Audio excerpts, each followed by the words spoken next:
హల్లెలూయా. దేవుని నామానికి మహిమ కలుగును గాక. మీ అందరికీ కూడా యేసుక్రీస్తు నామమున వందనాలు, శుభములు తెలియజేస్తా ఉన్నాను. ఈరోజు నేను చెప్పబోయే అంశం ఏంటంటే, దేవుడు ద్వారములు తెరుచువాడు. ఆమేన్, హల్లెలూయా. దేవుడు ద్వారములు తెరుచువాడు. ఆయన ఖచ్చితంగా నిన్ను నన్ను ఏర్పాటు చేసుకున్నప్పుడు కొన్ని విషయాల్లో నీకు తెలియకుండానే ద్వారములు తెరవబడతాయి. నీ ప్రార్థనకు ద్వారములు తెరవబడతాయి.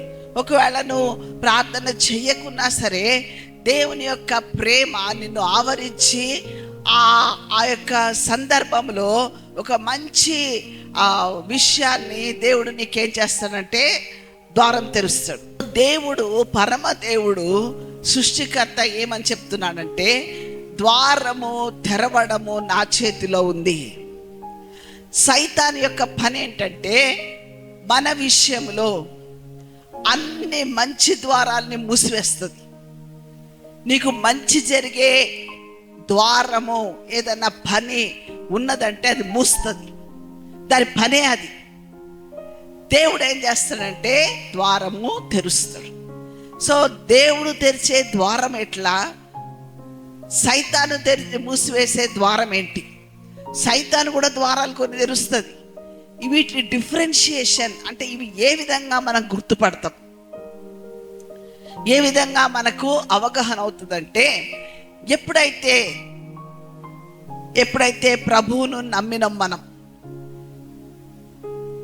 మనల్ని విమోచించిన యేసయ్యను మనము వెంబడిస్తా ఉన్నాం. ఎఫెసీయులకు రాసిన పత్రిక 4:21 ఏమని రాయబడి ఉందంటే, అయితే ఇక్కడ ఒక మంచి ప్యాసేజ్ ఉంది, లేఖన భాగం ఉంది. ఏమనంటే, యేసు ప్రభుని గురించి మీరు సత్యము ఉన్నది ఉన్నట్టుగా ఉపదేశింపబడిన వారైన ఎడల మీరు అలాగూ క్రీస్తును నేర్చుకున్న వారు కాదు. అంటే క్రీస్తును సరిగ్గా మీరు నేర్చుకోలేదు అని పౌలు భక్తుడు అక్కడ చెప్తా ఉన్నాడు. అంటే దాని అర్థం ఏంటంటే, యేసయ్యను మనం నమ్మిన తర్వాత ఏం చేస్తామంటే, ఏంటో మార్పు అయిపోయింది అనుకుంటాం. ఏం మార్పు అయింది? ఏమి మార్పు జరిగింది? పైన నేను అట్లనే ఉన్నాను, నా కలర్ మారలే, నా ఫేస్ మారలే, నా ముక్కు మారలే, నా చెవు మారలే, నేనుగానే ఉన్నాను. నా పేరంటే నా పేరు లాగానే ఉంది. అంతా నేను యాజ్ ఇట్ ఈస్గా ఉన్న. హైట్ పెరగలే, నేను లావు అవ్వలే, సన్నగా అవ్వలే. సో యేసు ప్రభును నమ్మిన తర్వాత నువ్వు నమ్మిన విషయంలో నీకు తెలిసిన సత్యమును నువ్వు తెలుసుకున్నావు. కానీ ఆ తెలుసుకున్న సత్యం విషయమును నువ్వు లోపలికి తీసుకోనట్లయితే, అంటే నీది ఏమి మారాలని ఇక్కడ రాయబడిందంటే, స్వభావము మారాలి. ప్రాచీన స్వభావము మారి నవీన స్వభావము కలగాలి. నీకు లోపల మారుతుంది, బయట మారదు. బయట మారినట్టు ఎవ్వరికి తెలీదు. నువ్వు ప్రవర్తించిన ప్రవర్తనను బట్టి మాత్రమే గ్రహిస్తారు అందరూ. ఆ నవీన స్వభావము ఎవరిదంటే యేసు ప్రభు వారిది. ఈ యొక్క పైన రూపం మనది మారదు, కానీ ఎప్పుడైతే యేసయ్యను నువ్వు అంగీకరించినావో నీ లోపల ఒక మార్పు జరుగుతుంది. లోపల ఎవరికి తెలియని ఒక విధేయత దేవునికి నువ్వు చేస్తావు. ఎట్లా చేస్తావంటే, ఆదాము ఏం చేసిండు? ఆదాము పాపం చేసినప్పుడు ఆదాము 2 కాళ్ళు ఇరిగిపోలే, 2 చేతులు ఇరిగిపోలే. ఆయన లోపలికి ఏమొచ్చిందంటే చీకటి ప్రవేశించింది. ఉన్నట్టుగానే ఉన్నాడు ఆదాము, కానీ లోపల ఒక అవిధేయత, దేవుని మీద అపనమ్మకము, దేవుడు అంటే చేస్తాడా అన్న ఒక అపనమ్మకము ఆదాము లోపల కలిగింది. సో పాపము మనల్ని ఏం చేస్తుందంటే అవిధేయతలోనికి నడిపిస్తుంది. చాలామంది పాపం అంటే ఏదో అబద్ధం ఆడేస్తే పాపము, తర్వాత ఎవరినో కొట్టేస్తే పాపము, ఇవన్నీ కూడా పాపం వల్ల వచ్చు జీతం. అవి ఈ పాపం యొక్క రూట్ కాజ్ అంటే దాని యొక్క వేరు ఏంటంటే అవిధేయత. దేనికి అవిధేయత? దేవునికి అవిధేయత. దేవుడు అంటే నీకు కనబడని వ్యక్తి. ఇక్కడ చాలా స్పష్టంగా నేను మీతో మాట్లాడుతూ ఉన్నాను. దేవుడు మన ఎవ్వరికి కనబడడు. ఎక్కడ దేవుడు కనబడతాడంటే వాక్యములో దేవుడు కనబడతాడు. నువ్వు చదివితే నీ దేవుడు నీకు కనబడతాడు. నీ యొక్క వాక్యమును నువ్వు తెలుసుకున్నట్లయితే ఆ వాక్యమే కృపా సత్య సంపూర్ణుడుగా మన మధ్య నివసించనన్న సత్యము నువ్వు గ్రహిస్తావు. ఎప్పుడైతే వాక్యము ఏం చెప్తుందో నువ్వు గ్రహించగలిగితే, నీకు తెలిస్తే, నువ్వు వినగలిగితే, నీ ఆత్మలో ఆ విషయంలో నువ్వు విధేయత చూపిస్తే, వాక్యం విషయంలో 100% నువ్వు దేవునికి విధేయుడవై ఆయన నవీన స్వభావమును అంటే క్రీస్తును నువ్వు ధరించుకుంటావు. ఆమేన్, హల్లెలూయా. దేవుని వాక్యం చూసినట్లయితే పరిశుద్ధ గ్రంథములో ఏమని రాయబడి ఉంది? ఏమని రాయబడి ఉందంటే, ఈ వాక్యమే దేవుడు. ఏమని రాయబడి ఉందంటే, పురుషుడు తన భార్యను ప్రేమించాలి. ఎలా ప్రేమించాలంటే, క్రీస్తు సంఘము కొరకు ఏ విధముగా సిలువ మరణం వేసిండో ఆ విధంగా స్త్రీని ప్రేమించాలి. తన్ను తాను అర్పించుకోవాలి అని బైబిల్లో ఉంది. స్త్రీ ఏంటి? భయముతో కూడిన భక్తితో తన భర్తకు లోబడాలి. ఈ నవీన స్వభావంలో ప్రేమ ఉంది. నువ్వు నీ భార్యను ట్రీట్ చేసే పద్ధతి, ఆమె పట్ల నువ్వు చూపించే ప్రేమ ఒకవేళ కఠినమైన స్త్రీ అన్నా కూడా కరిగిపోతుంది. అయ్యో, తప్పు ఎప్పుడు తెలుస్తుంది మనకు తెలుసా? యేసు ప్రభు సిలువ మరణించిన తర్వాతనే మనం పాపులమని మనకు అర్థమైంది. ఆయన సిలువ మరణము పొందకపోతే నీకు నాకు ఆ ప్రత్యక్షత కలిగేదే కాదు. ఆమేన్, హల్లెలూయా. ఇది మర్మము, ఇది సత్యం. ఆయన మన కొరకు ఇంకను మనము పాపులమై ఉండగా నీ కొరకు నా కొరకు ప్రాణం పెట్టిండు. నువ్వు ఇంకా మార్పు చెందలే, నువ్వు ఇంకా దేవుణ్ణి తెలుసుకోలే, నీకు ఆయన ఎవరో కూడా తెలీదు. అయినా సరే నీ కొరకు ఆయన ఆఖరి బొట్టు వరకు రక్తం కార్చేసిండు. ఆమేన్, హల్లెలూయా. చెప్పండి కూడా దేవుని యొక్క గొప్ప ఆ త్యాగాన్ని బట్టి మనము పోర్ అవుట్, మన ప్రేమను మనం వ్యక్తం చేద్దాం. ఆమేన్, హల్లెలూయా.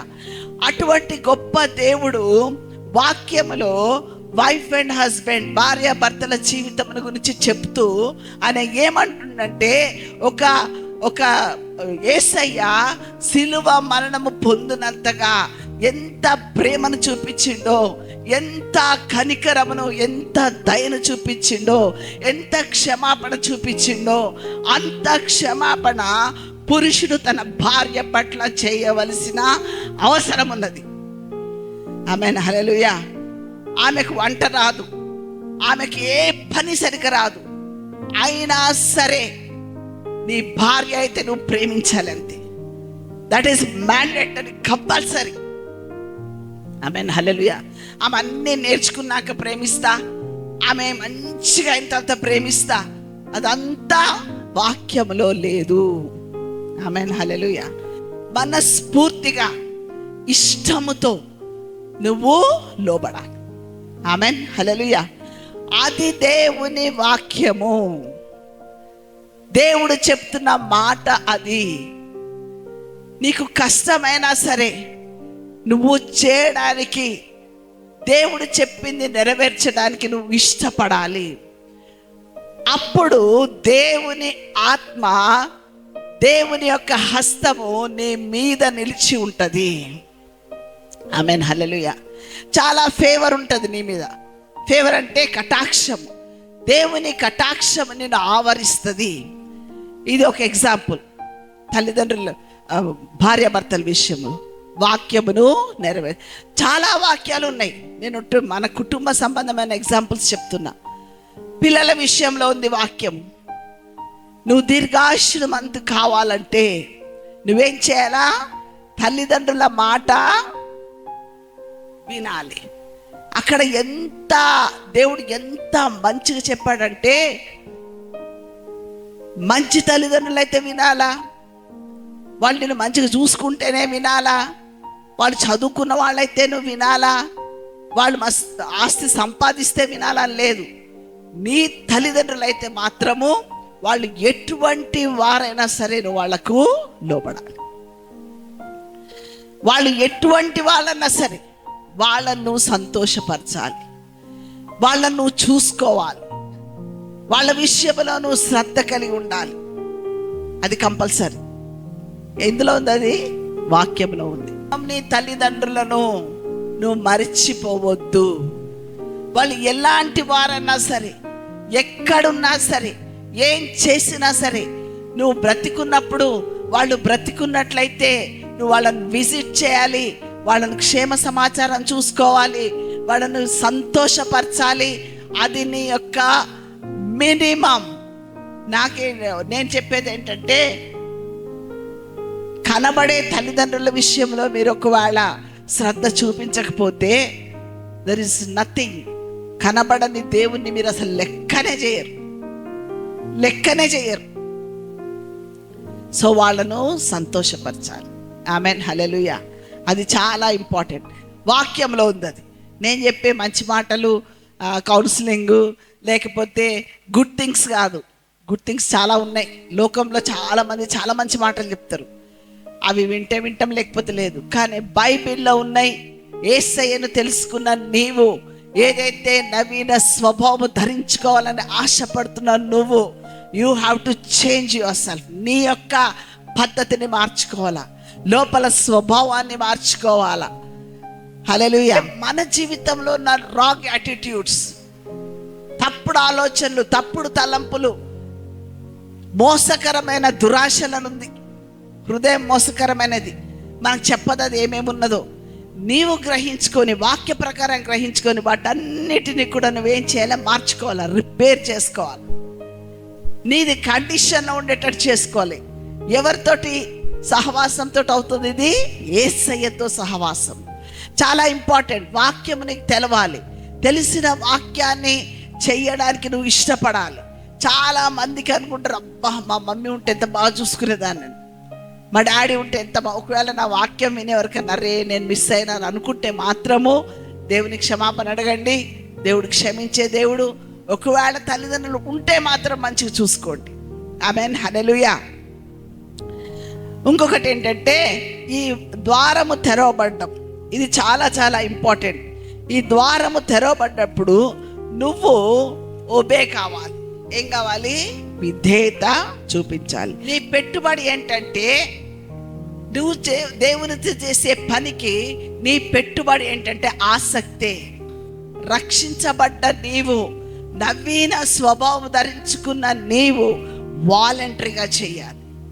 ఆయనకు నువ్వు ఏమిచ్చినా తక్కువే అన్నది నీకు అర్థమవుతే, నా ప్రాణం ఇచ్చినా కూడా తక్కువే యేసేకని నీకు ఆ ప్రత్యక్షత కలిగితే, నీ కుటుంబానికి ఒక కాపలాదారుడుగా ఉన్నాడు, నీ ఆస్తికి ఒక కాపలాదారుడుగా ఉన్నాడు, నిన్ను ఆశీర్వదించడానికి సిద్ధపడి ఉన్న దేవుడు, గ్రేట్ ప్రొటెక్షన్తో ఉన్నాడు, నీకు నిత్య జీవం ఇచ్చిన దేవుడు. ఇన్ని ఇచ్చిన దేవునికి నువ్వు ఇంకా అడుగుతూనే ఉన్నావు, అయినా ఇస్తూనే ఉన్నాడు. అటువంటి దేవునికి నువ్వు ఏం చేసినా తక్కువే, అంటే ప్రాణం ఇచ్చినా కూడా తక్కువే. అటువంటి దేవుణ్ణి వాలంటరీగా, ఇష్టంగా, ఆసక్తితో నేను చేస్తానన్ను రావాలి. ఆమెన్, హల్లెలూయా. యేసయ్య నవీన స్వభావమును ధరించుకున్న నీవు శిష్యుడు. స్త్రీ కానీ పురుషుడు కానీ శిష్యుడుగా నువ్వేం చేస్తున్నావు? ఖచ్చితంగా నువ్వు చెయ్యాలి. నీ ముందుంచబడ్డ ద్వారములోకి నువ్వు ప్రవేశించాలి. దేవుడి ఉదయకాలం ఏం చెప్తున్నాడంటే, నీ కొరకు ఒక ద్వారమును నేను తెరిచి ఉంచినాను, నువ్వు అందులోనికి ప్రవేశించు. ప్రకటన గ్రంథం ఒకసారి చదువుదాము. ప్రకటన గ్రంథము 3వ అధ్యాయం 8వ వచనం. నీ క్రియలను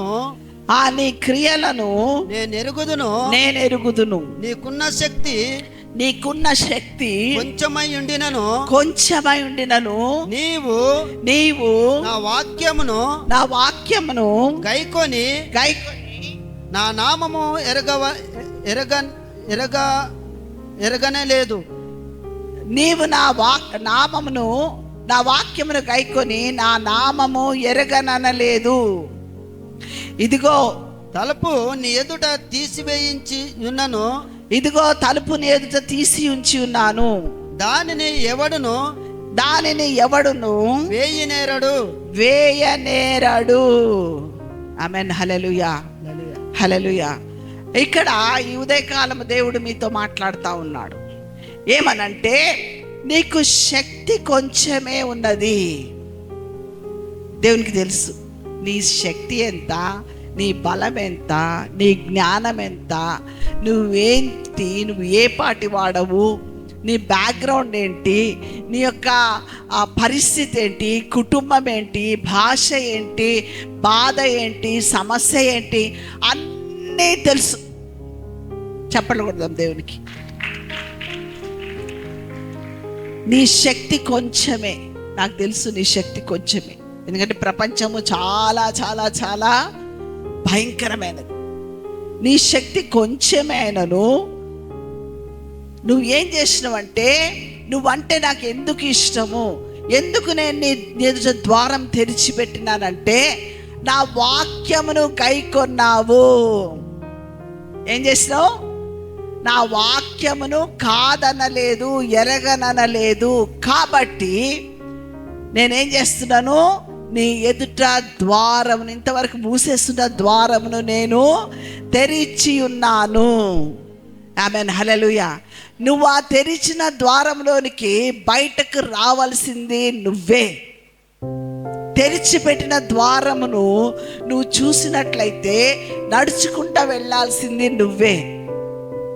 హల్లెలూయా, హల్లెలూయా. దేవుడు మీకు అర్థం చేయునుగాక. ఆత్మ చెప్తున్నది మీకు స్పష్టముగా హృదయంలో గ్రహించుదురుగాక. దేవుడు తెరిచే పని దేవునిది, నడిచే పని నీది, నడుచుకుంటా ముందుకు వెళ్ళే పని నీది. ద్వారము తెరిచినప్పుడు తప్పక మీరు ప్రవేశించాలి.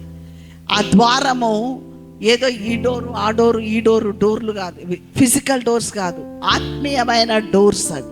ఈ ఆత్మీయ డోర్స్లో మొట్టమొదటి ఏంటంటే వాక్యమును నెరవేర్చే డోర్ ఒకటి. వాక్యమును నెరవేర్చాలి. ఎంత కష్టమైన నెరవేర్చండి. మీరు చేసి చూడండి. పరలోకమందున్న తండ్రి, భూమి ఆకాశములకు అధిపతి అయిన ఆయన, అన్ని గ్యాలక్సీలు ఆయన చేతిలో ఉన్నాయి.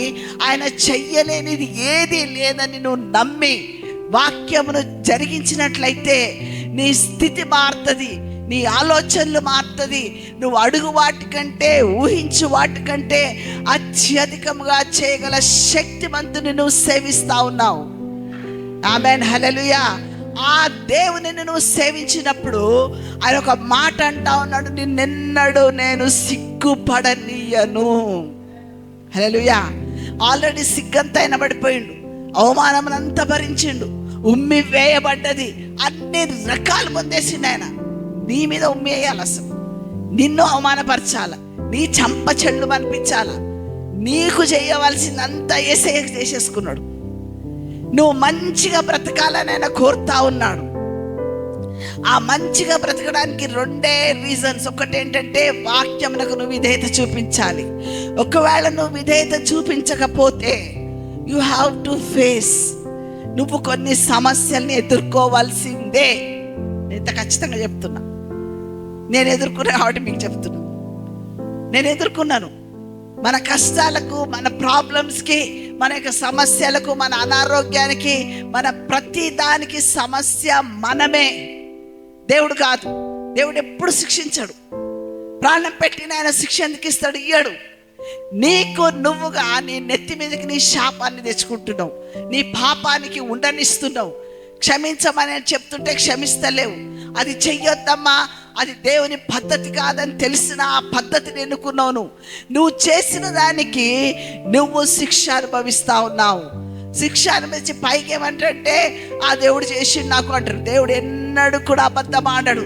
దేవుడు అన్యాయస్తుడు కాదు అని బైబిల్లో ఉంది. దేవుడు నీతిమంతుడు, నీతి న్యాయమునైన సింహాసనాధారాలు. మనము చేసుకున్న దానికి మన చేతి మీద, మన తల మీద మనమే చేయబెట్టుకొని శపించుకుంటాం. మనం చేసే కార్యాలు కాదు, దేవుడు నీకు తోడై ఉంటాడు. హల్లెలూయా. దేవుని విషయంలో ఆసక్తి చూపియండి. ఆయన చెయ్యాలనుకున్నది ఆకాశమును పగలగొట్టి చేస్తాడు. ఆయన హల్లెలూయా. నమ్మడం నీ వలనైతే నమ్మువానికి సమస్తము సాధ్యము. ఆమేన్. ఏం నమ్మాలి? నేను దేవుని దగ్గరికి రావాలన్నో నమ్మాలి. ఫ్రైడే ప్రేయర్కి నేను రావాలన్నో నమ్మాలి. థర్స్డే ప్రేయర్ ఉంటే ఆ ప్రేయర్కి నేను రావాలి. 3 రోజుల ఫాస్టింగ్ ప్రేయర్ ఉంది, నేను రావాలి. ఎవరి దగ్గరికి వస్తున్నావు? చంద్రకళ మేడము, శేఖర్ సార్ దగ్గరికి వస్తున్నావా? కాదు, దేవుని దగ్గరికి వస్తున్నావు. ఆయన మాటకు లోబడి వస్తున్నావు.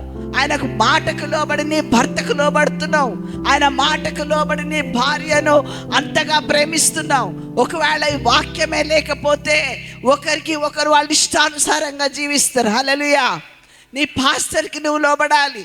మా పాస్టర్ మంచిగా చూస్తే లోబడతా కాదు. నీ పాస్టర్, నీ మీద ఉన్న నాయకుడు కూర్చోమంటే కూర్చోవాలి, రమ్మంటే రావాలి. ఆత్మీయమైన అధికారముకు నువ్వు లోబడాలి. ఏ రోజైతే నువ్వు దేవుని ప్రేమను కనపరుస్తావో దేవుడు నీ పట్ల అత్యంత కృప చూపగలవాడు. హల్లెలూయా, హల్లెలూయా. దేవుడు మీ వినికిడిలో వాక్యమును దీవించును గాక. God bless you all.